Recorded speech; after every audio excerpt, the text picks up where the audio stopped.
अस्सलाम वालेकुम दोस्तों, मेरा नाम है माजिदुल्ला और आप देख रहे हैं माजिदुल्ला टीवी। दोस्तों, कभी आपने ये सोचा है कि इस दुनिया का सबसे बड़ा मुल्क कौन-सा है जो इस दुनिया में सबसे ज़्यादा बड़ा हो? ये नहीं सोचा? तो आज की इस वीडियो में हम यही बताने वाले हैं कि इस दुनिया का सबसे बड़ा मुल्क कौन-सा है और उसका रकबा कितना है और वो कौन से बराए-अज़म में वाक़या है।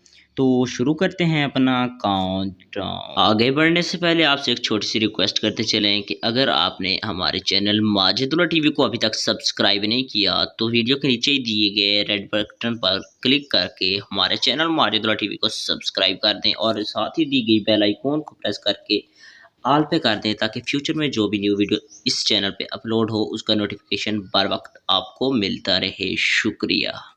दोस्तों, दुनिया का सबसे बड़ा मुल्क रूस है। रूस एशिया और यूरोप दोनों बराए-अज़मों में आता है।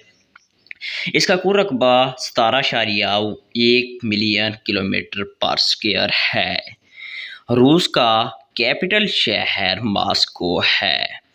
तो जान चुकेंगे आपके दुनिया का सबसे बड़ा शहर कौन सा है। शुक्रिया, मिलते हैं नेक्स्ट वीडियो में।